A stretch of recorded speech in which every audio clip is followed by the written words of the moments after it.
pessoal, tudo bom? Pra quem não me conhece, eu sou a Caixa e talvez você não saiba, mas fazem quase 3 anos que eu escrevi um texto que acabou bombando na internet, ficando muito famoso. Esse texto estourou de um dia pro outro, ele foi compartilhado por muitas mídias grandes, por muitas celebridades, personagens icônicas da internet. Ele foi traduzido para mais de 7 idiomas, ele foi trabalhado em salas de aula com aluno, ele foi tema de sarau, foi tema de peças, foi tema de vídeos do YouTube e ele foi considerado um texto que simbolizava uma geração de mulheres que estavam surgindo. Mas o mais engraçado de tudo isso é que apesar de ele ter tido todo esse reboliço, dele ter aparecido em todos os lugares possíveis, ninguém nunca veio conversar comigo sobre, ninguém nunca quis saber a minha opinião como autora e do real significado do texto, sobre o que realmente tratava e como eu me sentia. E eu achei que realmente seria importante, né, que alguém tivesse me perguntado isso, afinal estavam usando a minha imagem como a imagem de uma geração, e eu acabei ganhando esse título, né, de a garota inamorável do Brasil, sendo que ninguém nunca me ouviu, assim, pra saber se eu realmente gostava disso ou como eu me sentia em relação a isso. Então eu quero aproveitar que agora, acho que um dos primeiros sites que vincularam esse texto, que divulgaram esse texto, ele fez uma republicação. Então ele voltou a circular pela internet, pelas redes sociais, para poder conversar com vocês e finalmente contar a minha versão, para vocês saberem a história inteira desse texto e como foi na época quando ele estourou e como eu me sinto em relação a isso. Diferente do que muitas pessoas pensam, esse texto ele não foi escrito para mídia, ok? Ele não foi escrito com a intenção de ir para nenhum site ou ganhar nenhum like. Esse texto é simplesmente uma publicação comum que aconteceu no meu Facebook, como muitas coisas que eu já postei. Nessa época eu era a rainha dos textões, eu gostava de escrever histórias em terceira pessoa baseado nas coisas que eu estava vivendo. Ou seja, ao contrário do que muitas pessoas também acham,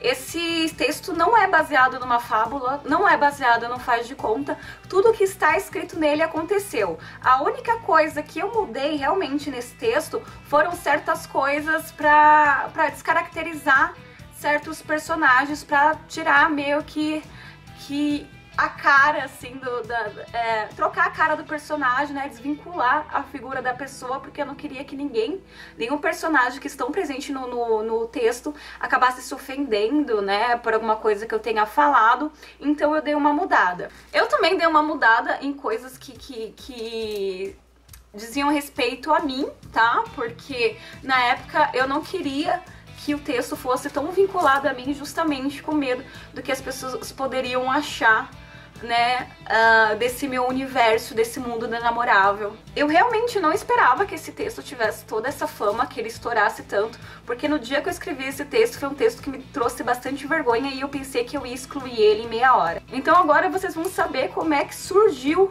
a Inamorável e como é que surgiu esse texto. Pra você entender como é que surgiu, você vai ter que entender um pouquinho sobre o personagem principal, que é o narrador da história. Eu escolhi fazer em terceira pessoa, tá? Porque eu acho muito mais fácil escrever as coisas que eu estou pensando sobre uma visão. Eu não gosto de escrever tanto numa narrativa em primeira pessoa, eu gosto de escrever em terceira, porque é como se fosse uma visão de fora, uma visão externa das coisas que estão acontecendo, porque assim dá pra você ser mais descritivo e dá pra você lidar melhor com os sentimentos e as coisas que estão ao redor. Mas o narrador não sou eu, aquele personagem foi baseado em uma pessoa e essa pessoa é meu irmão. Quem me acompanha no Facebook faz bastante tempo sabe que o meu irmão, o Jorge, e eu era muito ligado e a gente estava sempre junto e a gente estava sempre grudado e sempre no mesmo rolê, a ponto das pessoas às vezes acharem que a gente era um casal de namorado. E eu sempre fui uma pessoa muito tímida e eu sempre tive muita dificuldade de travar relacionamentos agora nesse cenário atual que o mundo se encontra, sobre esse cenário tecnológico, onde as pessoas usam aplicativos para paquerar, onde as pessoas marcam tudo pela internet, e eu nunca me dei bem com isso. Eu não sou uma pessoa que usa WhatsApp, eu não sou uma pessoa que usa Facebook, eu não tenho Facebook instalado no celular, eu não uso Messenger, então eu sou uma pessoa que não consegue entrar nessa briga que é hoje em dia para você travar algum relacionamento real. E não é à toa que eu estou há 5 anos solteira, porque eu realmente Não sei mais como é que é a arte da paquera, porque hoje em dia as pessoas não estão mais saindo muito de casa, e quando você chega nas baladas as pessoas estão sempre segurando um celular ou não estão mais conversando umas com as outras, conhecendo pessoas novas como eles faziam antigamente na minha época. Apesar dessa carinha de novinha, tá? Eu não sou uma pessoa assim tão nova, tá? Eu estou já chegando aqui nos meus 30 anos, então na minha época era uma época diferente, aquela época que se a gente quisesse sair de casa, se a gente quisesse encontrar alguém, se a gente quisesse namorar, a gente tinha que ir pra rua, porque não existia essa de celular, a gente não tinha nem SMS na época, então a gente tinha que sair pra rua e a gente tinha que conquistar as pessoas com a nossa personalidade, com o nosso jeito, o nosso charme, e seja o que Deus quiser. E o Jorge também era dessa época, né, e ele sabe de todas as histórias, todo esse meu jeito, o fato de eu ser demissexual, o fato de eu ser uma pessoa tímida e uma pessoa que não consegue acompanhar as tecnologias. Mas o Jorge, ele sempre me apoiou com tudo, tá? E ele sempre foi uma pessoa que eu recorri a conselhos e eu recorri pra tentar ter uma visão diferente de mim, porque eu tenho uma estima meio baixa, assim, e então eu tento ver outras visões de certas situações que eu estou vivendo. Eu tento conversar com os meus amigos e saber como é que eles me veem, como é que eles veem a situação que eu tô passando, porque às vezes ver de uma forma ver pelos olhos de quem tá por fora da conversa, às vezes ajuda mais do que a gente ficar olhando apenas pela nossa visão limitada. Eu e o Jorge pegamos uma época que nós estávamos dispostos a tentar recuperar os velhos tempos a qualquer custo. Ele também não tinha um hábito de celular, ele não tinha um hábito de aplicativos, de paquera, então a gente resolveu fazer uma tour, assim, de começar a sair para lugares diferentes, para tentar fazer novas amizades, para tentar conversar com as pessoas, para tentar conhecer pessoas novas. E a gente fracassou muito, cara, a gente fracassou como pessoa, porque as pessoas geralmente não falavam muito com a gente, ou se falava era só naquele momento, e depois só ficava naquela, me dá seus Facebook, me dá seu WhatsApp, e aí chegava no âmbito virtual e ficava lá naquele negócio de vamos marcar uma data para marcar uma data, para marcar uma data, de marcar uma data de se ver. Então toda vez que a gente saía, a gente tomava no cu, assim, praticamente. A gente voltava meio decepcionado pra casa, porque a gente chegava nos lugares e a gente tinha tanta coisa pra compartilhar. Eu e ele gostava de viajar, gostava de dar carona pras pessoas, gostava de levar as pessoas com a gente. A gente gostava de, sabe, fazer mil coisas com amigos, mas tava todo mundo muito fechado, muito no celular, e as pessoas não queriam muito entrosamento, assim, com a gente, não queriam muita coisa assim com a gente, e isso dava conversas maravilhosas no carro, voltando dos lugares que a gente ia. Isso que a gente ia até para outras cidades, às vezes, conhecer pessoas novas, conhecer rolês novos, então deu tempo de conversar muita coisa. Desde o começo desse nosso projeto, né, de tentar reconquistar os dias de glória, eu comecei a usar esse termo chamado inamorável para me descrever. Como é que surgiu esse termo inamorável? Eu tava assistindo o filme uma vez e era de uma garota, mas era um filme muito ruim, eu não lembro qual era o nome desse filme, ele era muito ruim mesmo, acho que é por isso que eu esqueci, tá? Então não fica preocupado que eu esqueci esse nome, porque você não ia querer assistir esse filme de tão ruim que ele é. Mas nesse filme a garota começa a falar que ela não consegue arranjar um namorado, apesar de ela ter terminado com fazia um mês, né? Nesses filmes de adolescente, mas ela começava a falar que ela começava a desconfiar que ela era inamorável. E um cara do filme falou pra ela, mas essa palavra não tem no dicionário. Ela falou, não, mas agora tem, porque eu sou inamorável. E eu comecei a usar isso, assim, pra vida, adotei essa palavra pra vida, pra me descrever, porque era muito mais fácil explicar, assim, dessa forma descontraída, o motivo de eu estar há 5 anos solteira, porque não tinha nenhum motivo, assim, muito grande, então era mais fácil e mais engraçado explicar com a seguinte frase: eu estou solteira porque eu sou inamorável. E ficava nela. Passei anos, meses usando, né, essa palavra fora do dicionário, como está no texto, pra me descrever, e meu irmão também falava que a gente era um bando de namoráveis. E a gente se divertia com isso, porque chegamos à seguinte conclusão, de que hoje em dia, tudo aquilo que a gente era, que antigamente fazia as pessoas se apaixonarem por nós, hoje em dia é considerado uma coisa muito ruim. Hoje em dia você não quer um namorado que não use o WhatsApp, você não quer um namorado que more longe, você não quer nada disso, porque hoje em dia as coisas são muito fáceis, a tecnologia deixa você conhecer pessoas novas a todo momento. Então se você não quiser essa pessoa, se essa pessoa te encher o saco por qualquer coisinha que seja, você pode trocar ela por outra em qualquer aplicativo. O que, sinceramente, é uma coisa horrenda, é uma coisa que eu não faria, é uma coisa que eu não recomendo, né? Mas é assim que a juventude está. Então nós acabamos nos tornando inamoráveis justamente pelos motivos que eu escrevi no texto. Porque eu e ele, a gente não ligava, sei lá, Eu, quando era mais nova, eu namorei muita gente de outras cidades e a gente pegava todo final de semana e pegava um busão e ia lá pra Minas, eu ia pro Rio de Janeiro e tal, porque eu tava com saudade da pessoa e queria ver a pessoa e a pessoa fazia isso comigo. Hoje em dia as pessoas procuram muito um namorado, assim, ou namorada pra mostrar no Instagram, pra postar uma foto no Instagram e parecer, né, que um casal feliz. Acho que isso tá importando mais às vezes do que o amor em si, que eu acho muito errado. Então é por isso que eu falei sobre, às vezes a gente não quer, a gente desiste da pessoa porque a cor do cabelo dela às vezes não vai combinar com o feed do nosso Instagram, então eu também não quero. Parece exagero, mas tá acontecendo muito isso, sim.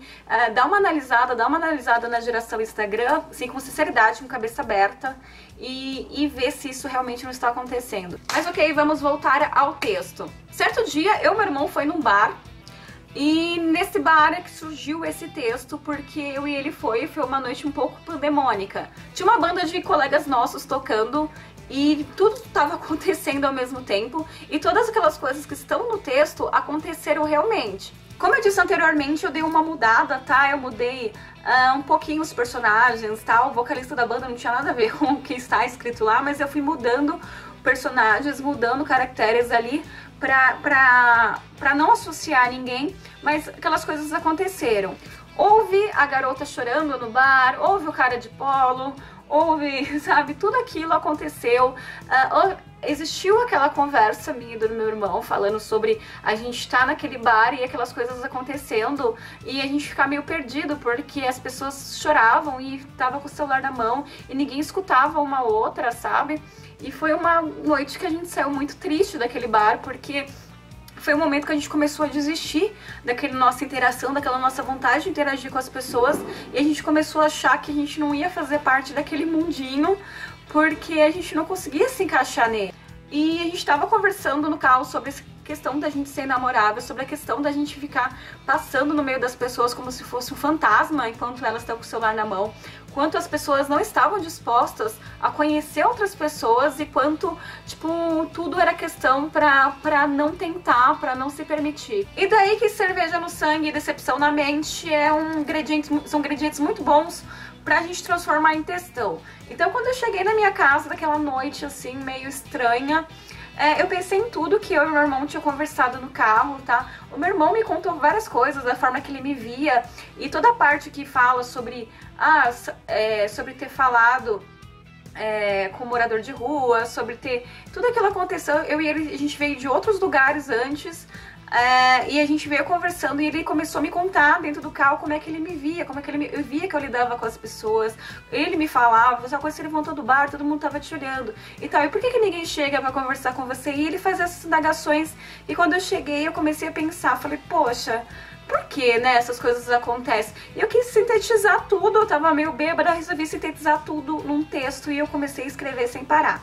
Eu escrevi e eu publiquei com uma foto do meu quarto, e se você já viu a publicação original do texto Inamorável, ele tem uma foto minha, que eu tinha o cabelo meio loiro, meio preto, e fica numa baguncinha atrás, que era o meu quarto, que na verdade, se eu soubesse que esse texto e fosse tornar viral, eu teria pelo menos limpado, né, aquele quarto, né, melhor, porque saiu toda aquela bagunça que ficou viralizada pela internet, todo mundo sabe a bagunça que tava no meu quarto. Mas quando eu terminei de escrever esse texto, eu fiquei pensando, eu li e eu achei ele muito horroroso, eu achei ele muito piegas, eu achei que talvez ele pudesse ser interpretado muito errado, ser interpretado como algo muito egocêntrico, e só que aí, tipo... Eu pensei, falei, olha, eu vou publicar, ninguém vai ver, são 6 horas da manhã, eu acabei de chegar do rolê, as pessoas também estão chegando no rolê, eu vou deixar aí, vou dormir, eu tô cansada, e quando eu acordar, Quando eu acordar, eu apago ele, eu deleto e nada aconteceu. Só que quando eu acordei, era um dia normal na minha vida, até que eu abri o meu Facebook e eu fui olhar aquilo e já estava mais de 26 mil curtidas, mais de 10 mil compartilhamentos, e eu comecei a ficar em choque. Eu fiquei em choque porque não era um texto que estava bem escrito, tá? Hoje em dia você encontra as versões editadas com um palavreado muito rebuscado, que não é meu, tá? Mas as pessoas, não sei porquê, não sei como, elas começaram a ler no meu Facebook e começaram a se identificar e começaram a compartilhar. Tinha muitos erros de português, tinha muitos erros de concordância ali, tinha coisas repetidas, mas começou a ficar viral e começou a surgir em tudo quanto é lugar. E foi aí que eu comecei a receber muitas mensagens dizendo que tinha alguns sites grandes publicando esse texto, só que não estava dando o devido reconhecimento, ninguém tinha colocado o autor, outras pessoas estavam pegando meu texto como se fossem dela. Eu não fui atrás de falar, oi, tudo bem, eu sou a autora desse texto, porque eu tava em choque e, sinceramente, é um texto que eu não achei que foi... que é um texto bem escrito, eu não achei que é um texto muito elaborado e eu não esperava que tivesse essa receptividade toda, mas as próprias pessoas do meu Facebook foram atrás, foram conversar com esses sites e pediram para dar os créditos, para colocar meu nome. E foi aí que começou um pandemônio muito bem começado na minha vida, e eu vou explicar o porquê, porque até hoje quando me falam desse texto, geralmente o primeiro comentário que eu falo, meu Deus, abriram a catacumba e saiu esse zumbi de novo, que é o karma da minha vida. Esse texto se tornou meio que um karma da minha vida, porque... Deixa eu tentar começar do começo.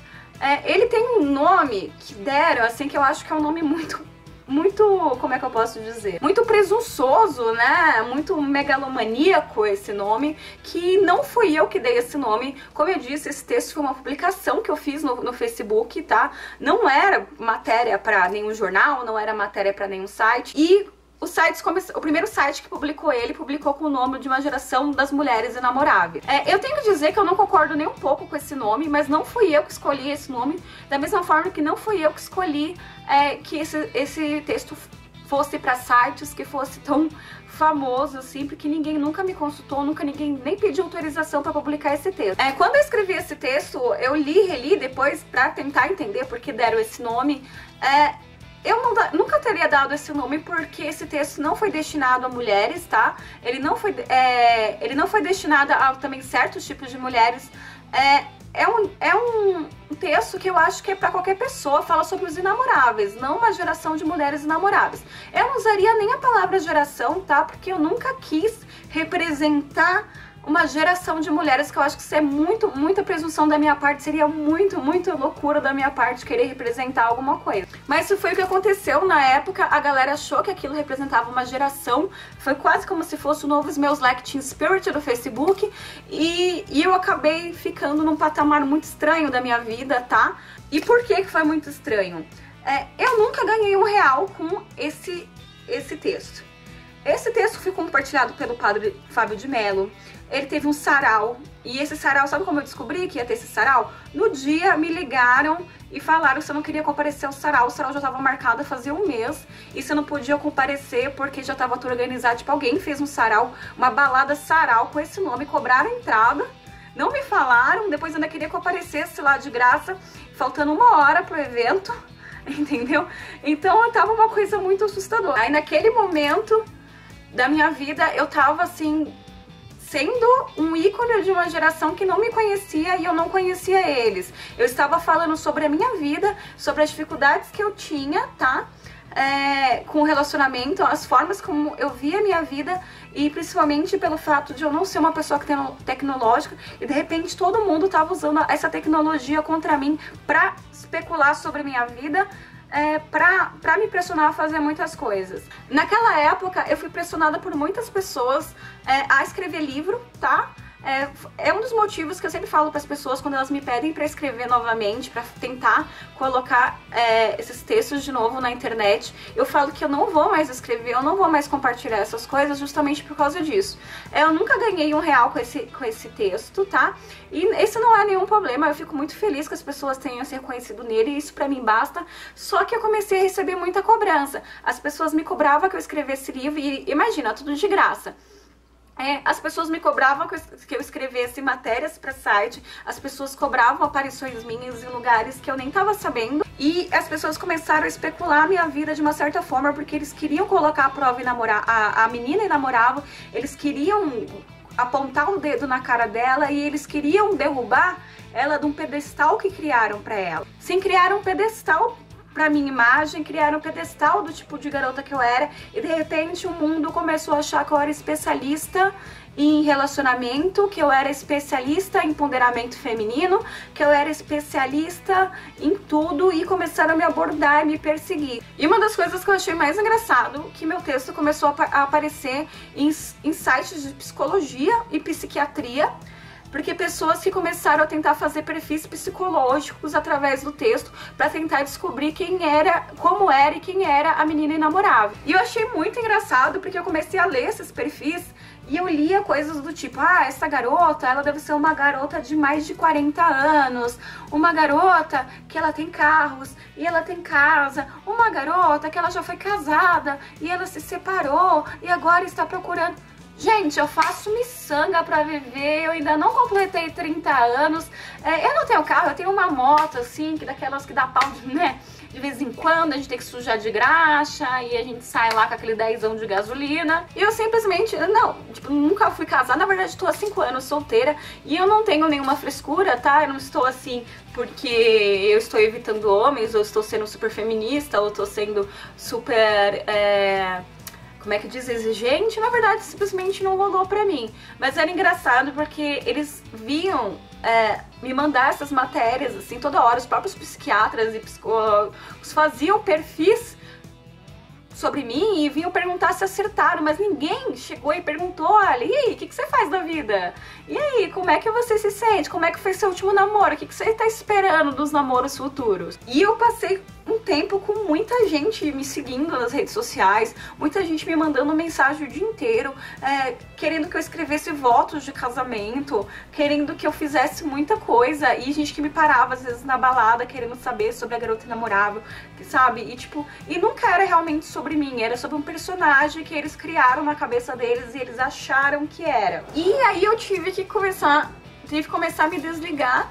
Foi aí que eu tive que deletar o Facebook. Até então eu tinha o Facebook, pelo menos não tinha o Messenger, mas eu tinha o aplicativo do Facebook no celular. Eu tive que tirar tudo do meu celular pra ter uma paz, pra poder desconectar e voltar aí sim ser realmente a garota inamorável. A garota que gostava de andar no meio da rua, que gostava de sentar ali na sarjeta e tomar sua aguinha, e que gostava de ir pras baladas, conhecer as pessoas, assim, mas conhecer realmente, sabe? Elas querem saber sobre mim, não sobre um personagem que foi criado pra mim. Então é por isso que até hoje em dia eu falo que esse texto é meio que um karminha meu. Na época foi tipo assim, eu tô falando, mas eu tô falando menos do que realmente foi, porque na época foi um pandemônio, sabe? Começaram, tipo, fizeram muita coisa com esse texto foi escrachado. Se alguém ganhou dinheiro com esse texto, foram as pessoas que fizeram baladas com esse nome, vídeos com esse nome, clínicas que fizeram dias especiais das garotas inamoráveis, clínicas, sabe, essas de reiki, não sei o que. Tudo isso ganhou dinheiro. Eu acho que eu fui besta, não sei, eu não consegui ganhar R$1 até hoje com esse texto. Eu também nem pretendo ganhar nada, né, com isso. Eu continuo sendo, depois de 3 anos, né, eu continuo sendo a garota inamorável, nada mudou. Eu continuo tendo certas dificuldades ainda de me relacionar nos tempos modernos, né, porque hoje em dia as pessoas estão muito fechadas pra isso e eu sou uma pessoa meio alma antiga, né. E eu continuo ainda também não sendo chegada em Beatles, tá? É uma das coisas, assim, que a galera pergunta bastante, assim, é uma das polêmicas da época desse texto, por que eu ter citado os Beatles e falar sobre ir ao show dos Beatles, sendo que o Beatles não existia mais, ali tá quase todo mundo morto já, e qual era, por isso esse texto era ficção. Não, cara, agora eu vou desvendar essa polêmica da parte dos Beatles desse texto. Acontece porque eu não sou chegada realmente em Beatles, tá? É uma opinião minha, é uma banda que eu não acho legal, mas as pessoas gostam. E certa vez eu gostava de um cara e a gente foi viajar junto, eu quis levar ele pra fazer um cruzeiro e tudo mais. Aí nesse cruzeiro tava tendo alguns musicais da Broadway, e tava tendo um musical do Beatles. E eu parei na porta e ele, vamos ver o musical. Eu fiquei tipo, meu Deus do céu, eu não gosto de Beatles, vou ficar 1h30 trancada nesse lugar com Beatles, porque era um musical e tinha a banda lá, que era o cover oficial, mais parecido de todos, lá com o empresário que era do Kiss e tudo mais. E eu falei, meu Deus, legal, os caras podem ser igualzinhos os caras, mas eu não gosto nem igual, nem cover, nem parecido, nem diferente, eu não gosto de Beatles, mas eu vou ficar aqui 1h30 assistindo Beatles sem fazer cara feia, eu vou ficar aqui porque ele quer assistir, então eu não vou ser estraga prazer, não estaria fazendo nada de melhor, então eu vou ficar aqui assistindo esse Beatles. E fiquei, como eu fiz muitas coisas na vida que a gente não gosta, e eu não minto, eu falava pra pessoa, eu não gosto, mas se você gosta, vamos tentar, né, não vai me matar, só pode, né, me deixar mais anti-Beatles do mundo, mas vamos continuar aqui que a vida que segue. Então esse vídeo é meio que pra contar como é que surgiu esse vídeo e tirar alguns mitos que ocorreram aí, tá? E pra explicar mesmo que ele não é um texto comercial, a Garota Inamorável existe, e essa Garota Inamorável, ela foi... apesar de ela ter falado tanto sobre a liberdade, tanto sobre ouvir, tanto sobre viver, ela foi silenciada pra caralho, ela tomou burro pra caralho aí do próprio povo que se dizia que era fã dela. Mas é um texto que eu fico muito feliz que mesmo na época eu não tenha imaginado a repercussão que ia dar, e eu realmente não ter gostado dele. Eu fico muito feliz que as pessoas estão se identificando, e eu espero, tipo assim, é feliz e triste ao mesmo tempo. Eu fico feliz que elas sabem que elas não são as únicas a estarem nessa situação de inamorável, mas também fico triste porque os inamoráveis hoje eles estão andando meio solitários por aí, e elas são pessoas incríveis que mereciam ser ouvidas, que mereciam ser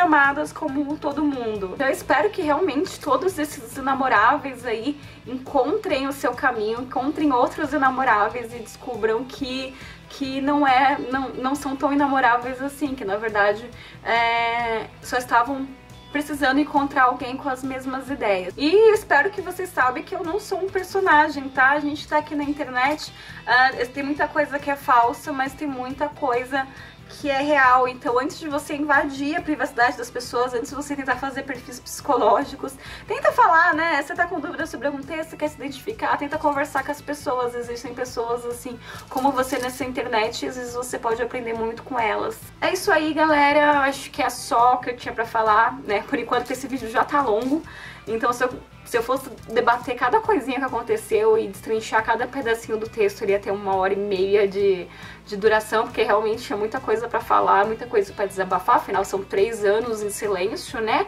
a Inamorável do Brasil. Mas espero que vocês tenham curtido um pouquinho da minha versão, né, a versão da autora. E se você quiser ver mais vídeos ou quiser me sugerir algum tema, tá, pra gente conversar, essa é a sua chance, tá? Não crie suas teorias sozinho, vocês podem tirar suas dúvidas comigo. É só pedir no comentário dos vídeos que eu tento gravar pra vocês o que vocês querem saber, o que vocês quiserem conversar, o tema que vocês quiserem debater, eu tento gravar pra vocês, ok? Então beijão, boa semana pra vocês e até a próxima!